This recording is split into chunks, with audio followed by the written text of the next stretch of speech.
baina ko milage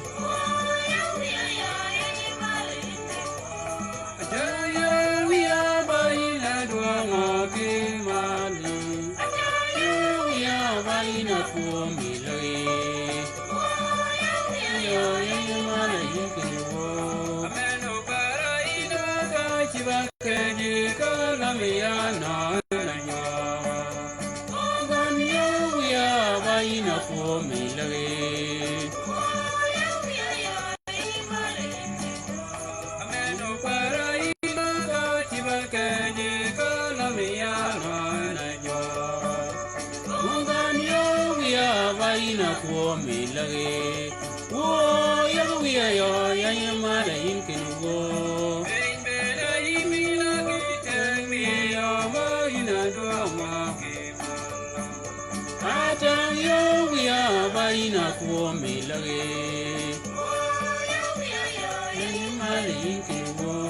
Bena imilage temi ya baina do akake Atang yo wiya baina ko milage Wo yo wiya yo ya ni mali kiwo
Atang yo we one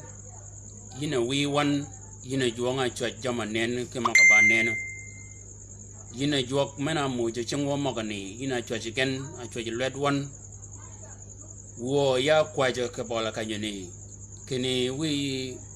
wo jago yin ke kwa je menni ke bola kanyeni yina radoror yina yeso kristo we chenga tanga yin ke bola kanyeni wo we gok mi bol kanyani we podani mi kadwa di yin wo we wan poj ba mogi ka dong ba mi ama bene yin akoba kani nye kwache wan o nengo ke kwache mena kwache wan amen yima dian kere nyang yesu kristo we u benu ba mat wuji ma ono dian ke lan kanyani war menini ke ya ke jub kan ke bol kanyani ya dode kene o wa kwa jwa kielo o ke jemena be go kwa jwa ba ko be chenge mogani gena ber go kwa jwa ke bol kan chenge mogani gena komo yesu kristo we kene ching mogani go kalawa kaga tanywa komiji mogabut kaji mogani go tingmal yesu kristo we gejamana be go kwa jwa ke kanyani ke beri ba ko be chingi moga yang yen ba gejama ber go tek kwa jamia ke bere ke kanyene ke ber shingi ba kene we shingi nge kwanyi Yesu Kristo we ogo bojen ko mi chingon we shingi go kwanyen ogo bojen ko mi chingon chingi magani we go kwanyen ogo bojen ko mi chingon o gog mano gogin ke ching magani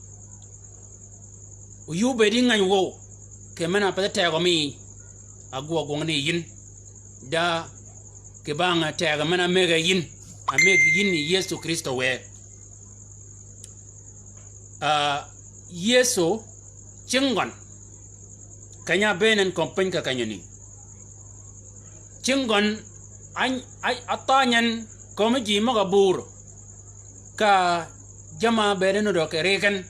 ka jam magani goreng ikan chingo magani go tanyan komodano me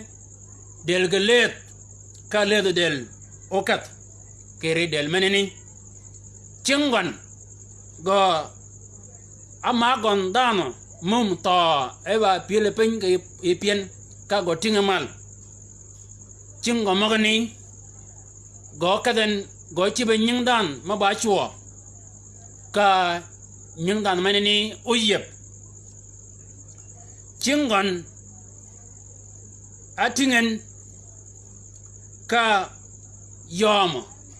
kinam ka yamuchung ka tingo chingon ke bol yom chingon aijen komin ching dana ma da mud ka dana meneni go tele wok ke da pi magani ching Yesu Kristo we angut pen ka lao meneni ka ngol pen ka la ba mena benut ka la botin ka la meneni nyoben ke chingon ka lemeni kalen ka gajo nyingdan chingo magani go akiden yidan mabaming ka yidan meneni uyep Yesu Kristo we chingon atanyen komoton ka go gidan bena ke bol kanyini ena bena be kwajo ke jok ke bari chingi magani ke bakene Yesu Kristo we okoba ke bari chingi magani Yesu Kristo we okoba ke bergin kene chingi magani o bari da tayaga manut meno ogogo ke chingi magani komlab achwajen ka tayaga me komlab bangiji kene ba jok mecheng mier shara achwaje kompany mena de wayan di changtin bena abena kene uya kwaja ke jwakiyin ke pe chingi ke yu wanyime ibro kwan maga nyingan dadar piara widario kwan maga nyingatana piara widario ayol ibraniyin asa 12 الآية 12 جاكوب كانيني كني يا وا وكذا وا أدوات وكذا وا كندجي ما تشنجن أنو ربين ge bede ga baji manyi kwach manya tang chenga jok de chenga magani ananda jamagir ma chop ka chenga noropen Yesu cha ko bakane ke elebu bangami kono yol Paul ke wanmi bro ba kane wa o kada ko ma kuno de ji magani ka ji magani gogmeno gogwa ke bergen ba kane chenga magani chenga noropen udogen betang jok bene abena ke bol kanyuni kenu yirebe ke yan ke bere kwaj yirebe ke yan ke kwaj men ke ber ko beceng o chagwa keri wo yina radoror Yesu Kristo we kanya beni kompany yikabo ke del ke Mary kai bedo e Mary ke duada bingwen kerech kai gok Mary ke chingon ka kanya achogi ke gok mi yiko ke kanya benin yino de ben ka pa kanu yigok de bi kanu yigok ji chingi atanyo yin komoton ko ton gedin chingi tanyo yin komo ji ma de jamara mo ke riken ka jamne chiedi wok ke bang meneni wo Yesu Kristo we ya kwajo ke ni chinga ma kwangen ka chingi nyi mi ma ben kwangen ka ga bojo kom chingi o gok mi o pada ke chinga ma gani o ma ko bo yin ke wan mi ma kwan ma nya da dar pyo da bi kel kwan ma ga nya ton piaru da bi de ke ne chinga wan o ta nya wan kom ji ma ga abud ka go yelo yin ya kwat wo wi wan kene wi mogani ge gogan ke chengwan wi mogani gogan yina Yesu Kristo we kere chengwan maga akweri yinan yina radoror Yesu Kristo we amen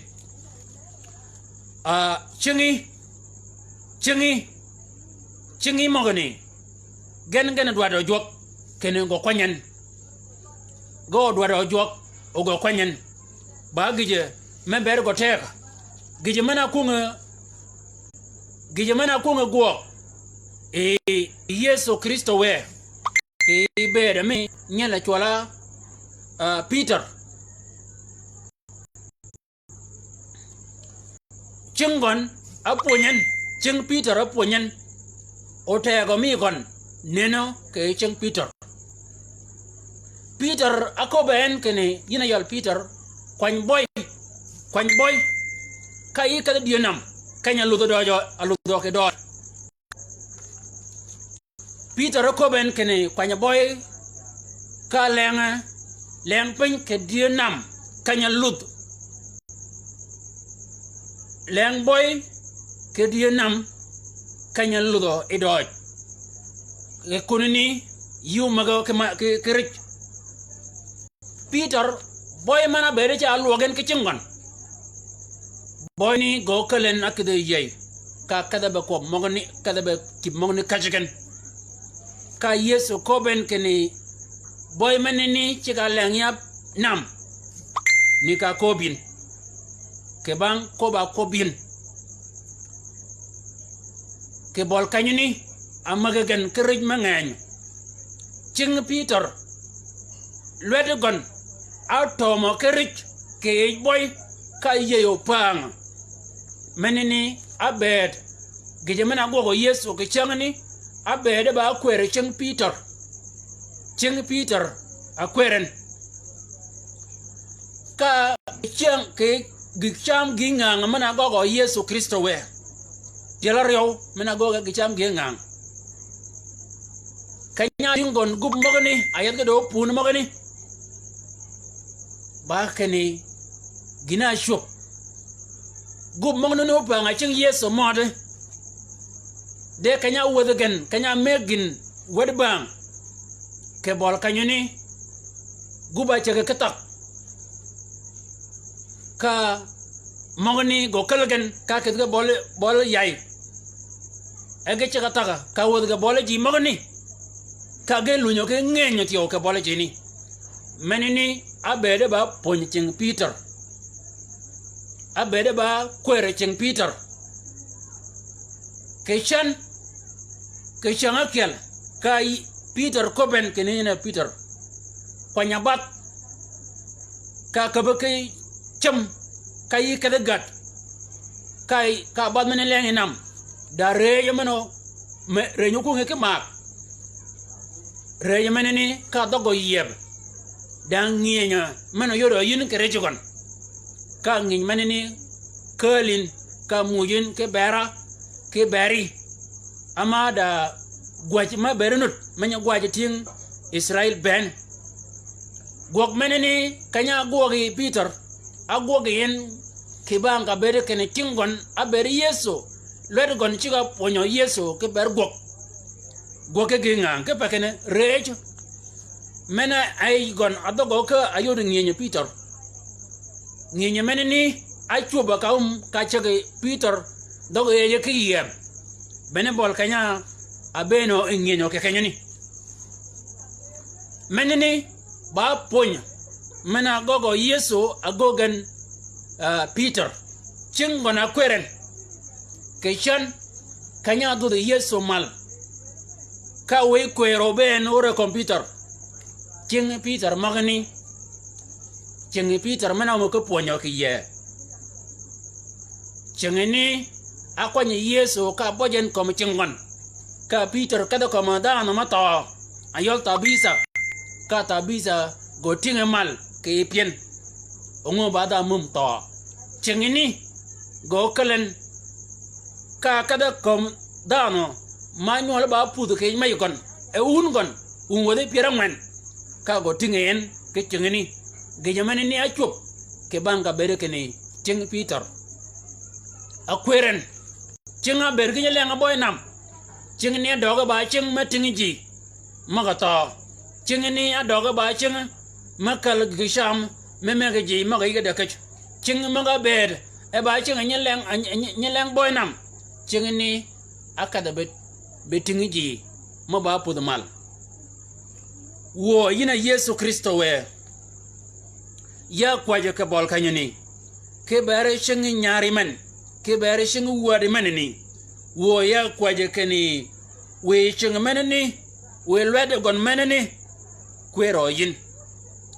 yin ogwok menanut men wadi no gogin ke ching mogni ogwok menni o pot ni ka wadi yin o nyingi o lajen ke ching gon ke ta ga menanut ko achibo yin ke ching mogni kwere chingni wo wiya yina Yesu Kristo we amen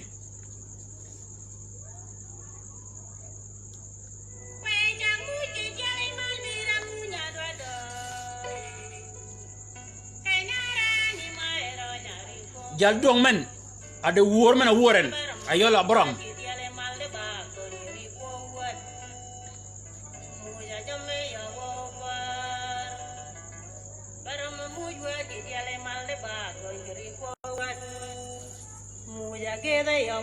Abraham wadugan kepa wadugan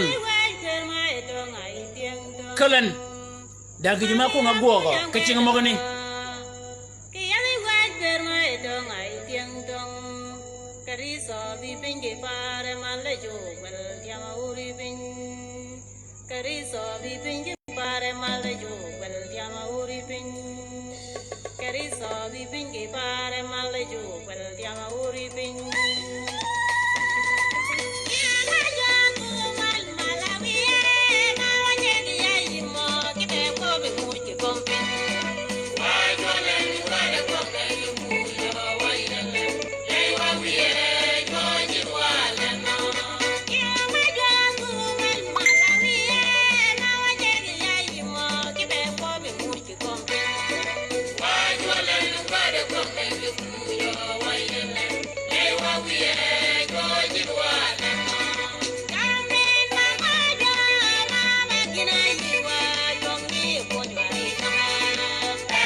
mogon ni yot itinga nen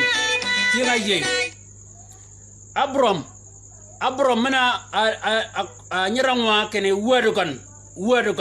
adwade mujo adwade ngal jok nimi ka ko be jok gije menen wodo chuobe yow de ka banga bere kene kingona cha ko kwero jok Abraham kepo kata waru kalen kingon abere ni cha gar kan jok kayne kanya kadan anyan ba kene kingon magni ge ponye jok ke gar ke kaylam kanya nyela amen o magni o yudo yin ke wan me chak kwan maga nyinga dadar piora yow kwan maga nyinga tan abidak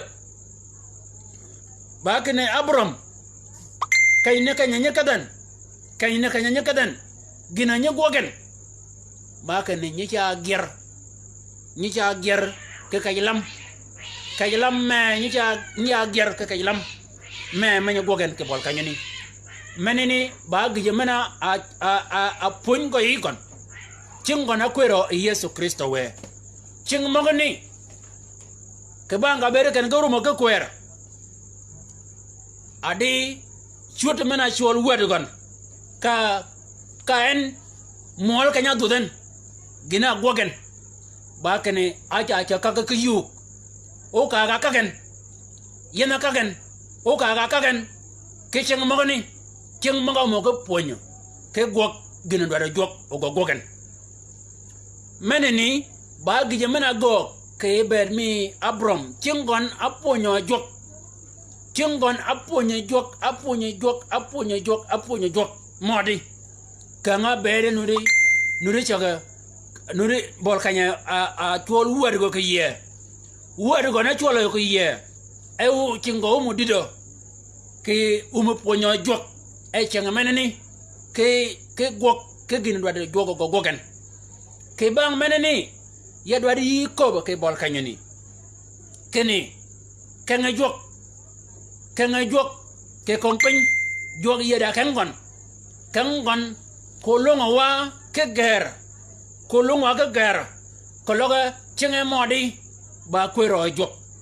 chinge modi gado de kwero chinge mogani gado de kwero kologa chinge go kwany e Yesu Kristo we ka go bojen ko mchingon kengon o gero e wa ke chinge mogani kan Yesu Kristo we go do mal ke kanya da wa kan gon o tingwa mal ene kan Yesu Kristo we kologa chingi go kwanya Yesu ka go bojen ko mchingon kengon o gerin kengon o gero yin ke bang meneni ya do de kwajo ke bare chingi meneni ke bol kanyani wo wiya yina jok mana pon abram ke gar ke kajilam kanyanya malgo yin ya kwaj ke bol kanyani ke bare ching nyagi magani yina radaror Yesu Kristo we ba kene kwan chingen ka kwere chingen o kamagi ke kajo de gari yin go gero yin ke chinge magani kajo lam yin kajo lejo nyingi kajo yongji boli o gogin ke ching magani ya kwaj wo wiya ke bere ching men ching nyari men ching wuari men ene chibe chingi di shantin ke wuar men ni we chingni kweri yin we chingni kwero yin o gijimen do kono gogin ke ching men ni o go gogen ke rete aga mena mojin yina Yesu Kristo we amen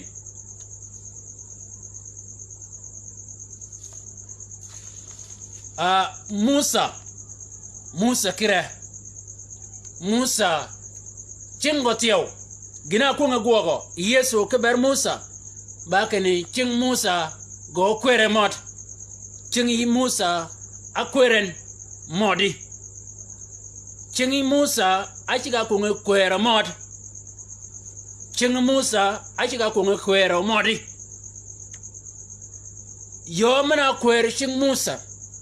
bak akobi jokene yina yol Musa ba ngo chingien ka e ko ba kene balo kene lengpin ka lo menini lengapin ka lo ojen logan e batul ka Musa obuoga ka rengechen ka kobe e jokene mago ke yebogan maga tol menene ke yebogan ka Musa o ye ka chingo ijen yebe tol menene yebe tol bagin kanya nyenchi ko ro ke tol ke ye ay yeb mi kon ke bakani remmene chada ke del gon yeb menene ko loda ke do ke gon remmene ka duogan ka wode yeb menene rem cha podwok ke bang menene bene bere yeb ber go tek ke ye tol ana ko be e jokkene maga ke yebogan ka Musa cing yijen ka tul meni magan ke yebogan ka doga bal go kicang menini ba ponye mena ponye Musa e jok cingona na ponye kedi ka ko be kene cingi chode jeb mi ka cingo choden e jeb mi ka cingon goga ba pi agoga perni pi ka kobe kene ka kalwo ka go kalwo ka dingo kene duok e jebe ka go duogen kanya ko kene kalwo ka doga ke kon chingini chinga aponya jogen chinga magatul chinga a kwere jogen chingini kanya benen podrip kanya wanan kanya de rip bene ching menene ane nyiko bo jokene yina yal Musa chingi menene tingmal e ka chingo mal e Musa ya ngo chop ba kene mena podrip kodom mang maduang kerejgon mala poda ke yugon chingini ena ko bo Musa kene i komnam kwanya lot ka loginam chingini ako be jokene chingni mal kanya tingo mal ka ginga ngi gok chingni ga ko kene yiji ka gon ka ginga ngi gok menini ba gina chop kene chingon acha ko ke kwer modi acha ka ko ke kwer modi yadwadi ko kene chingi menini lwedi mogoni wege kwero Yesu Kristo we ke ber gok mi kon we go ponyen kanga be no go ke gingango ke chingi kanga be no go ke jamadong ke chingi menini we chingi menini chak yen ke ponyo ke e shangman yina Yesu Kristo we ya kwaje wo wiya ni kanya aponye ching Abram ni ka pon ching Musa a kwerge yin a bere lodme nye kwaye dik lodme ni a kwanyo yin ke ching meneni ching a bere enye maga dik pin ching ni doga ba ching menye ting mal ama kwer yin ya kwaj wo wiya yina Yesu Kristo we ke bere shing mogni shing nyigi mogni wo wiya ya kwaje kene kwergen ponyen gogo ke gi pen ke ching mogni mabangji kene ching mogni geru moyin ke kwany geru moyin ke kwero geru moyin ke kwany no rador Yesu Kristo we poi ba mogi kadong ba mi amen.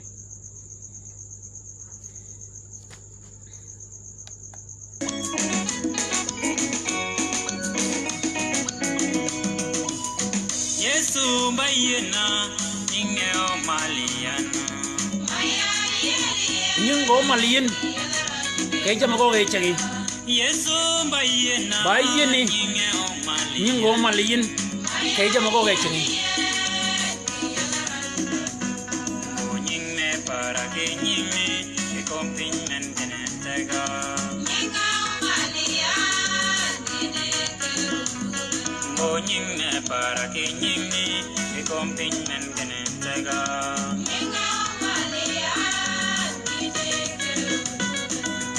ponyan yina joga kero goga gogi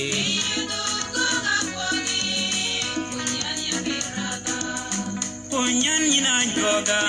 kero goga gogi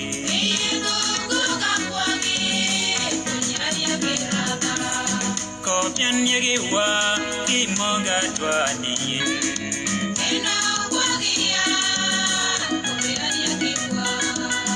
kopian yege wa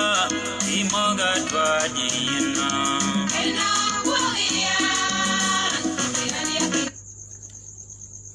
ching Musa mogni yilong yen ki yelo gin rajman rabad komeji gimeneni anyi go i jok ke chunga maga tanga jok yebe di ko kene ting chingi ka nyari nan ting chingi ka nyari nan wo yina Yesu Kristo we shingi menene mena ting yinan ating yen ating yin ya kwaj wo wea kene nimi ka gogo yin ke ching Musa ka yi gogo ke ching Abram ya kwaje kene we ching menene we yu gogo ke ching menene we ching menene kwanyo yin we ching ni jag yin we ching menene kwer yin rather or Yesu Kristo we kwan ching mi go menene kwan lwedo gon wo wea wo ya kwaj nimi kanya bera yina nyoko Musa kene tingo chingon ke nimi ka bere kene yina nyoko bi kene yigo chingon wo wea ya kwaj kene we bera yin anye gogo ke ching mogni o bera yina ko wo ke gine chogo go ching menene yina rather or Yesu Kristo we ke ba kene ko bera yino go kene bera yino kobi chingni gi ngam gogo yin ke ching menene ke bang menene ya tere yin ching menene ke bolkany lwede magni gena tere yin ke bolkany ni yina Yesu Kristo we amen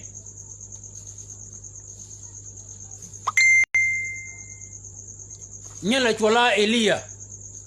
chingon achiga kwero jogmat Elia kepa o machole kemal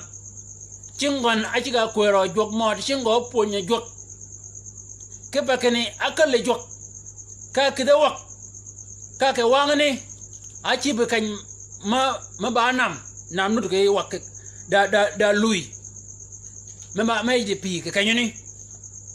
achi bude pigini ka ko kene bere kanyuni ko ka da kanyamak bere ke kanyuni ka ko kene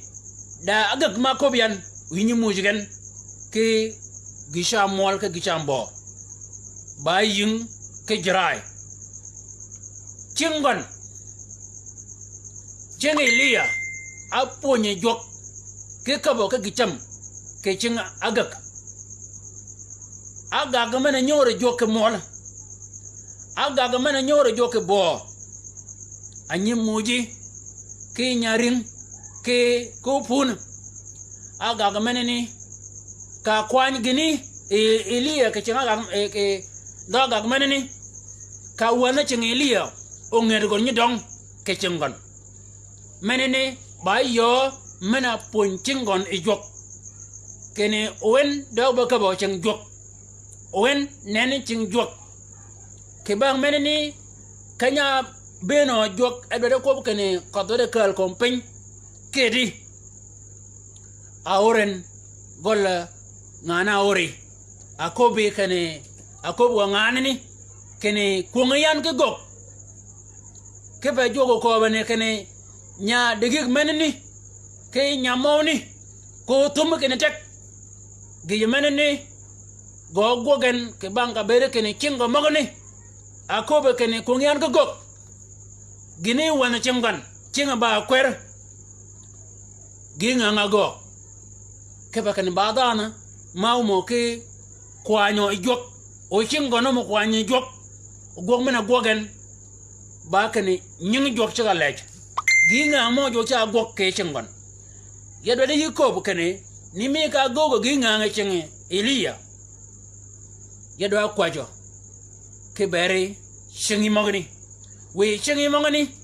jogo go ginga nga chingi magni pada kene okede ne ba kene gi mo ga kiela go ponye jok keri gingang mena gogo olunye gok kegen gingang mena gogo chingi olunye gok kege chingan wo yina Yesu Kristo we yina jok mena gogo Elia yina jok mena gogo armala mena burgo na bede Elia yina kob armala ka kob Elia yiko kene armala kobin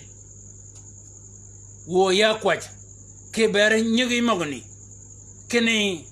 we gingang mena kidibe gogo ke chingen we gingang mena dio ulunya yin ke gogo ke ji maga agogan wo yina kwan yina ponching Elia ka ga changakel ka okojme ka godulen ka nam gojen ke gon ka namu yep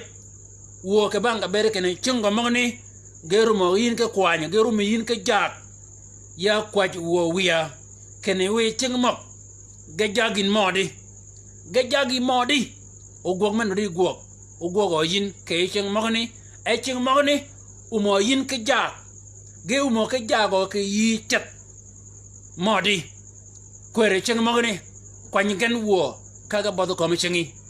kwanyen wo kaga bodo ko mechingi yina Yesu Kristo we amen.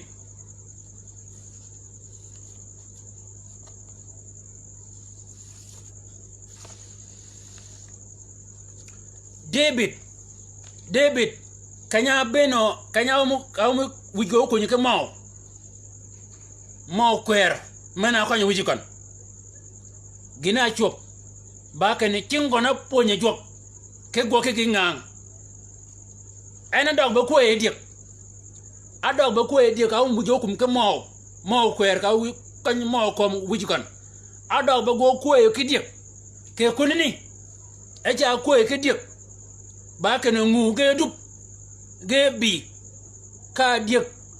ka ge mago ke dial anga go ge David ke bol kanyini ba ka ne e yakat e ka dial gode wo ke dogu ke dog dup e kanya bena adwa de nago eleni e ka leni e ka ngu magen ke tikon ke yetikon e ka go gojen ka go nagen emna ngu ke dup kere go nagen le mo gayo ge nagen nyalni le mo ne ngana yo die ke kele wo ke dog leni gene kanya go ge no jok ba chingon ana ponye jok keno ta o me jok go ngejen o ta me jok nena ke chingon o li den kene anga wanga e we kwer maga bi komgan menini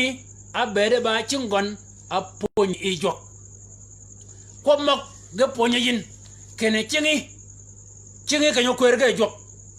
ne kanya kwer ching de bi jok kany akal gon diel wok ke ngu akal go diel wok ke dup menini ba ponyo ke beri ba kene ji o yelo yin ke chingad mano migan ji o yel yin chingi mogni jogo gogo ke ching mogni ka ji o kalu ke ngu ka ji o kalu ke dup kerete ga mena meg yin Yesu Kristo we chingi mogni go yel ji yin go ji maga nyinga gut go yele e jok kere chingi mogni o bere ba alwet jok ke bol kanyini de gi mena bergo tek ba kene wege yen mode wo yina Yesu Kristo we bene yin yina kwanye ching de bitika ge ponyo yin ka neng yin ke tega ka de luanga ka lo ka ngu ka diel ka lo ke do dup ke bang tega mena megi yin chingon wo wiya aneng yin ke tega ka ta tigungu yitigu go magan ka go nagen babang tega mena megi yin chingni ge teng ka ga luanga nyaga ko ngu ya kwaj wo wiya ke bol kanyini ke ber nyigi magone we chengen o go ge yin ba chingi o ji maga nyadi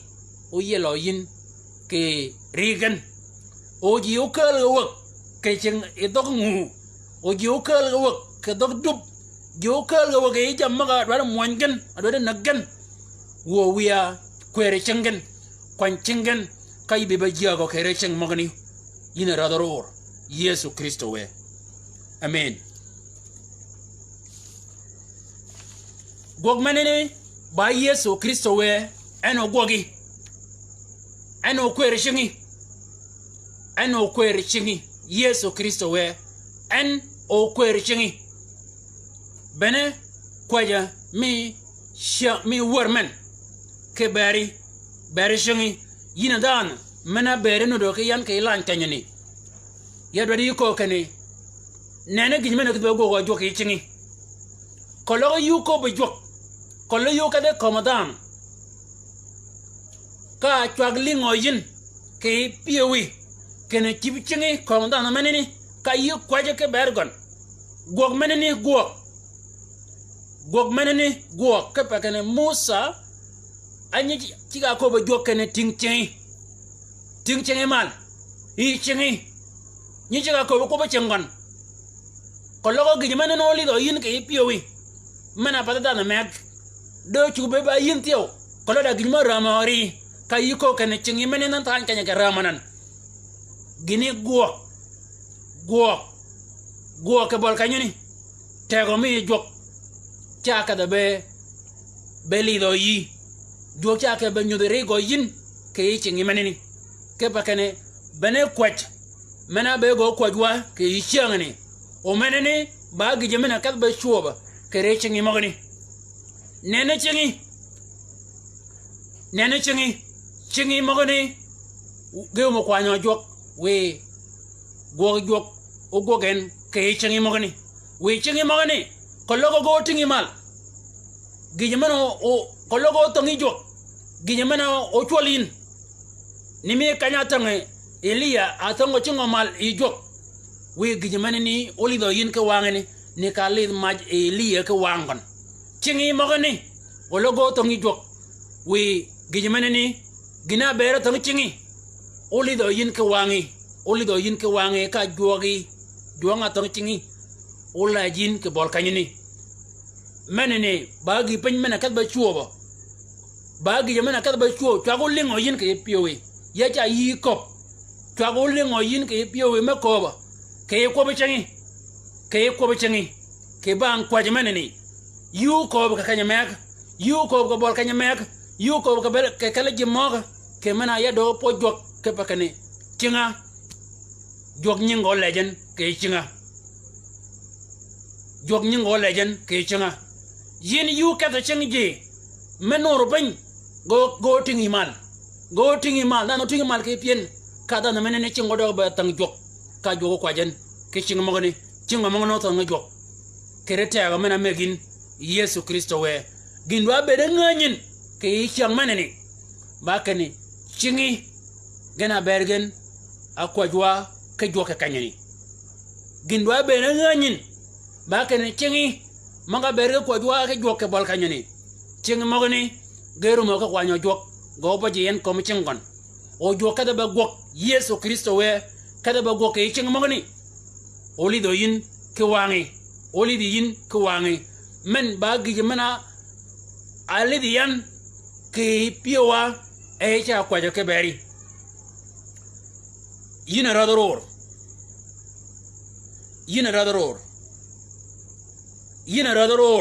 Yesu Kristo we dana meniyen ena chibe changiyen ena chibe changi wo Yesu Kristo we ena chibe changi wo wiya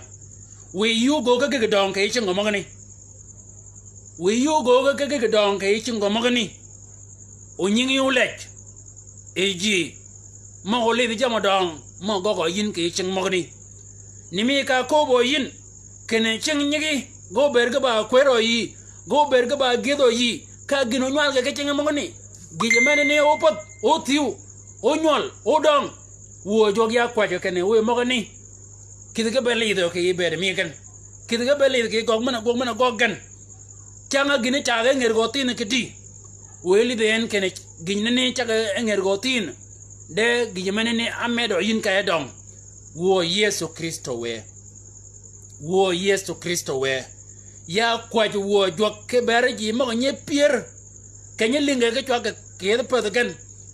kage nye ko bo yin kene we chinga ta ye kom ji mede jamara mo kerekan kage nye pier wo wiya de shiang wo bera chogo pier meneni wo wiya we chwagi lingen ya kwaj wo wiya kene we yinen ke yede chengen we yinen ke yede chengen ne ka nen yin ke cheng abram mana ting chingi mal chingo mal ke boli kanga be no ka be yel wodo men wo ne yin ketega ka ora angwen ma berga tagi matiam ora bit gelunyen ke tiam ke gi manok mo cha de kon ke banga bere kene chingon atanga yin modi kene en ko ka be ke gida na mego ke kale e bere mi kon gi mogoni bon gi yini men ko nyan ke chinga mogoni ai go kiren chingo nga yin modi kene yana kaden bon gida men ko nyan wo jogya kwaje ke bere ji mogoni wo wiya we chengen otanga yin tiyo wo wiya kene gidan men ko ngan ke ching mogoni bogon ke pe kene ching mogoni ba ching mamu kwer ba ching mamu meg yin ke ber kono gogmi gogi yin ke ching mogoni poj ba mogi ka dong ba mi yin radoror Yesu Kristo we amen wo chunga kanyone de ko miya o shiegwa ke wor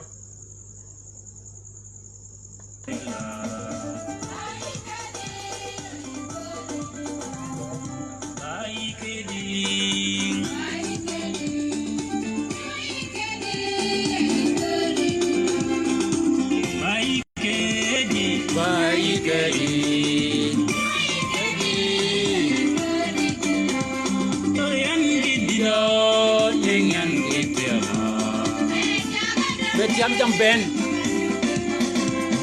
yan dindo yan gitema media ma jam ben ma chungi bola jaman nuti pera maga kami ida nuti pera idole tiam ke ba jo ma mu tiam wiwan mai kadi wiwai kadi Mama, we were Ikadi.